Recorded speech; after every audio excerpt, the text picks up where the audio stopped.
Thanks for returning to the Hobby Shop, 1982, on page 121. Today we're going to take a look at a great offering from 1982. It's not going to be the Star Frontiers box set, although this was a great offering from 82. I took a look at this a few weeks ago on my channel.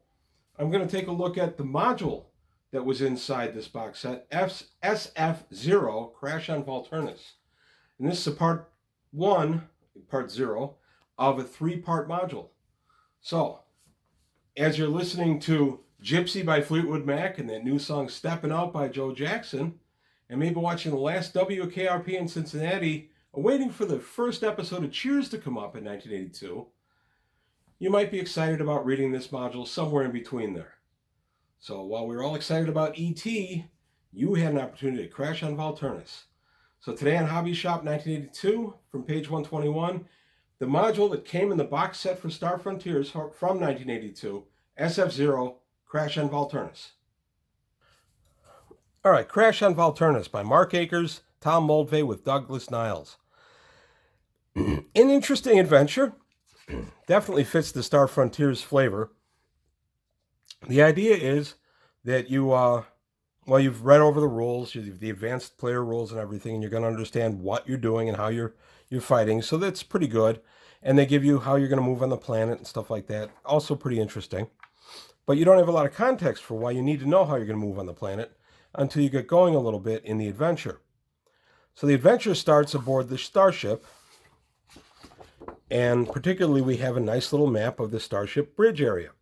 Well, that's because you're on a cruiser, a luxury liner, and the love boat's about to be hijacked. So you guys are aboard to maybe stop the hijacking or get involved with the hijacking in some way. I know player characters sometimes would join in that kind of thing. And this, of course, is an area map of Volturnus itself, which I'll get to in a moment. So the way this played was you use the starship bridge map, this very first one I showed. You use it as your play map, and you would take out the chits that are available that have the player characters on them, and they fit these squares exactly. So you'd be moving around kind of like Snapshot for Traveler, except you were still using the Star Frontiers rules. So it's kind of neat, actually. I like a nice deck plan that I can use as a playboard. We've got the key over here that tells us what all the markings are and what all the colors are. So this is a pretty nice setup. I like this, especially in 82. This was a nice little idea. So then we get over what's going on. We get a lot of information about the map for the planet Volturnus, and we don't really understand why at this point we need it until we find out that the government of Truane Star has hired you to carry out a preliminary exploration of a newly discovered planet. You're to journey by Starliner to Volturnus and map as much of the planet as possible. The government is especially interested in contacting and studying any new intelligent races living on the planet. If you meet an intelligent race, you are to make friendly contact and learn as much about them as possible. I read this years ago when I first got the box set, but when I read this time, preparing for this video, I actually laughed out loud when I read that part, because I'm thinking, okay, you found a bunch of guys hanging out in a bar, and you hired them as your first contact team on this new planet. And the idea just absolutely cracked me up. But that is so Star Frontiers that it fits beautifully. Rather than send in this government team with professionals that would take years and years of survey before they actually made first contact, or maybe even a university team where they'd be on site for years and making eventual contact with xenobiologists and everything else. Nah, just get the group you can find that'll do it for the cheap, fire them onto a Starliner, and off they go, and they'll land and they'll talk to these things. It just made me laugh. Well, as we read through this, we're aboard the love boat in space, and we're doing fine. We're entering the Zebulon system, and we're going to crash on the planet Volturnus. We're going to crash on the planet because the Starliner that we're on is attacked by pirates, and there is a running fight in the corridors and for the bridge to capture the ship, and the pirates want to hold everyone for ransom and hold the ship for ransom, and you guys can, ideally, according to the module, you guys will fight off the pirates, but the ship will be so damaged, you'll have to take the escape pods and launch to safety. I know my players, there's a decent chance that they might join the pirates if given the opportunity. But that's neither here nor there. So we have all these nice things marked out about the bridge. There's crew quarters right off the bridge and things like that. So there's a good place for some firefights. And there's some pretty good stuff called out in the module. So now we crash in this planet that's primarily desert. We crash in Volturnus, and you don't have all the equipment you need to survive. So you get a lot of rules for traveling in the desert and traveling on the planet Volturnus. Some nice artwork. I did like the artwork in this a lot. And then we get some random encounters. And this is a nice Alien Creatures update file. And you're encouraged to bend the staples and pull this out. And of course, I didn't do that. But we get some pretty nice creatures in here. I don't want to call them monsters because this isn't D&D. But boy, does this sure smack of D&D. Which, by the way, another charm of Star Frontiers. We get the burrower snake, the dropper, which is just it's not the stalactite falling down, but it's the blobs in between. So it's kind of like the flying pukes from Star Trek, Operation Annihilate, I believe it was. Flitter, all these silly little monsters. Jawfish, the Loper, the Magma Monster. Now, in the middle of this insert, we get the player character background report, which tells us all about our various player characters. And then we get a nice look at the Zebulon star system and the habitable planet of Volturnus, and it tells us all the things we need to know. The star color is yellow, 21% oxygen, which is going to be kind of high there, guys. And then we get the alien race itself, but I'm getting a little ahead of myself. So I'm going to go back a bit, or rather, instead of back a bit, I'm going to go forward a little bit, and I'm going to take a look at the rest of the creatures you can encounter, which are the mutating fungus, the quick death. These things are kind of neat. I like the idea that the Sathar, who are the big bad evil guys of Star Frontiers, use an advanced form of DNA manipulation to create these hideous beasts from a common type of house cat found throughout the universe. On the day of death, which is when the Sathar got their butts kicked, they release thousands of quick deaths on the planet of surface of Volturnus to terrorize its inhabitants. So spite for spite's sake, you gotta like it. Then we go to Rasties, Shovel Mouths, and Volturnus cave bears. So nice little monster menagerie here. Alien creatures for your player characters to deal with. Pretty neat. We continue on and we have different encounters and things we can get, which is a sandstorm, a funnel worm, the sand shark, the lopers. And then we have planned encounters, which is the poison well. This thing's got arsenic in it.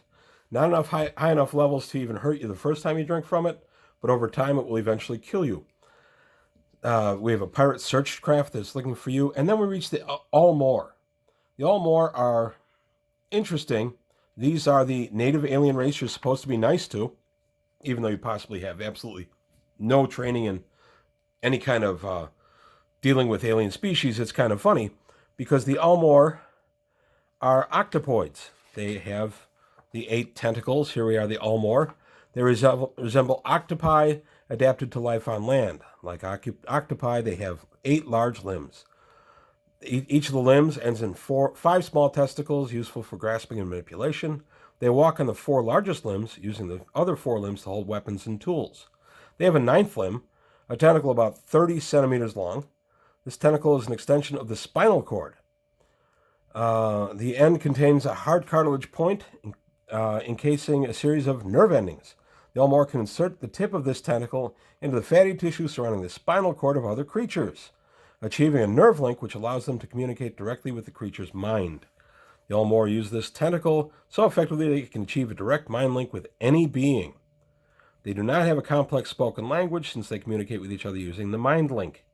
The Almor have, however, developed a secret sign language used in situations where mind link proves impractical. So that's an interesting thing, an adaptation for a species, and they actually use it on the little creatures that they ride. So a Almor becomes actually one with its loper, which is its mount. They put this little proboscis, whatever you want to call it, into the creature's spine, and then they can communicate, and they become as one. Interesting. I find it especially intriguing that the only way the player characters can effectively communicate with this new species that they've been hired out of the bar to deal with is to allow this possibly infectious probe to be put into their spines. No chance of an infection. Again, I cracked up when I reread this for the first. I haven't read this probably in 15 or 20 years. I cracked up when I read it, and I thought, this is so Star Frontiers. This is absolutely wonderful. This is the kind of thing that I enjoyed about Star Frontiers. They didn't mean to be over the top, but the thinking of this in 1982 was so D&D that it wasn't carried any further than that. And I just love the way this goes. So the Almor reaction to players, the Almor are actually a pretty honorable race. As long as you don't mess with them, they won't mess with you. Don't steal their stuff, that kind of stuff. They'll cut the players a lot of slack at first. So then you're traveling across the surface of the nasty planet, and you're trying to figure out where to go to get extraction, basically. And you're traveling with the Almor, because theoretically you've made friends with them. And the Almor say, well, hey, wait a minute, there's these caverns we can go to. They are saying this, of course, through their little neural proboscis. And they're saying, hey, we can go there, and then you can travel underground, which will help you with the environment. It'll be a much easier travel. You'll be riding lopers like we are, and we'll take you underground, and you'll go through this cavern system, and you'll be fine. That is until the ceiling collapses and separates you from the Almors, and now you're on your own. Here is the Lake of Fire layout, which you'll get to in a moment. Some more pre-rolled characters.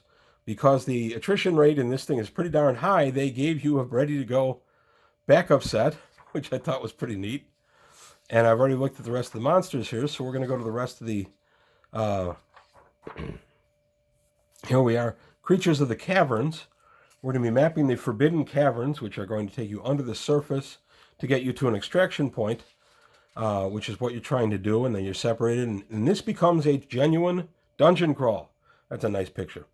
This becomes a genuine dungeon crawl. You find yourselves actually separated from them, and you're in the caves, and you are dealing with all these creatures you find in the various caverns. This becomes more and more of a D&D flavor. Now, in 1982, as I'm sure a lot of people remember, that's what adventures were. Whatever genre it was, it ended up becoming a dungeon crawl because nobody had really been exploring anything beyond a dungeon crawl. Things had not gotten sophisticated enough to really change the setting away from a dungeon crawl. Even champion stuff in the early days, you ended up in a secret base and you ended up kind of in a dungeon crawl. It was interesting. A lot of the early Traveler adventures are written the exact same way. So D&D's influence is all over this stuff from the early 80s. And of course, from a product from TSR, from guys who used to design for D&D, of course it's going to show up here. This is still a lot of fun. I actually ran the cavern situation. I didn't use the planet. I did not use Volturnus in the game I ran, but I like the cavern encounters. This is a game I ran in the 90s. And I actually did use the cavern stuff, and it was a lot of fun. And it did feel like D&D with ray guns. So if you like that S3 flavor, this section has it. So here we go. We get the underground shore, the magma monsters, the lake of fire I've showed you earlier, and you're hopping across it, and just it's dangerous as can be. And then you have a ritual where you can become a member of the Almor tribe, except I don't think I want to be part of this tribe because it's the ritual of the quick death. I've got to fight one of those nasty mutated cat things. I don't think I like anybody that much. But we actually find... As we're walking through here, we find a place of healing. We find a deranged robot and a mad pirate. This guy was stranded here a while ago. It's a lot of fun. It's a very basic mission, which actually I agree with. It's in your core set.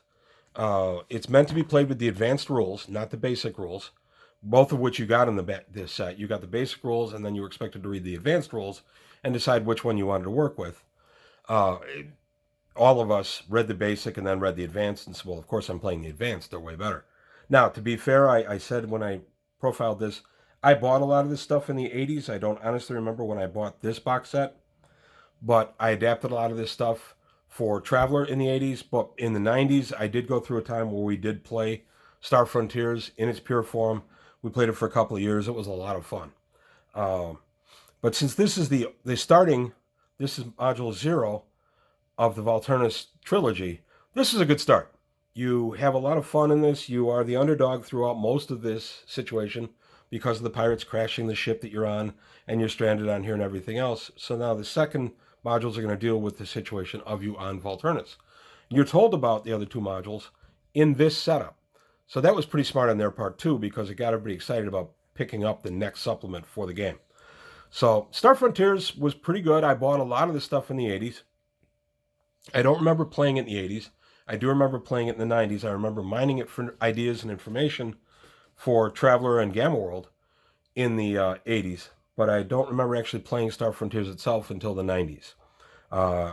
There's a buddy of mine I still got to talk to and see if he remembers if we touched this in the 80s. I don't remember it, but it's possible we did play it a little bit. If I talk to him, I may change my statement and say, yeah, we did play this in the 80s. But I definitely remember playing it in the mid-90s. This was a nice game system. It's very simple. You're not wearing your brain out with the science of it. It's just a lot of fun. It's Gamma World's set in outer space. You want to go there. You don't have alignments. You don't have things to worry about.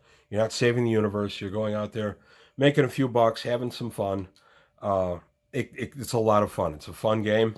I enjoyed this module. I had a blast rereading it for this, and I'm excited about reading my copies of SF1 and SF2, which follow up the Volturnus series. So I will be profiling other Star Frontiers modules down the line. But right now, today, for 1982, that's when this guy was released. So for Hobby Shop 1982 from page 121, that's why I brought SF0, Crash of Volturnus. It came out of my box set. I was excited when I got it home and I read it. So there you have it. Crash and Volturnus from page 121, Hobby Shop 1982. I hope you enjoyed this. I hope you're enjoying the series. If you are, please leave me some comments. Let me know. And that's all I've got to say for today. Thanks for watching, and I'll see you next time.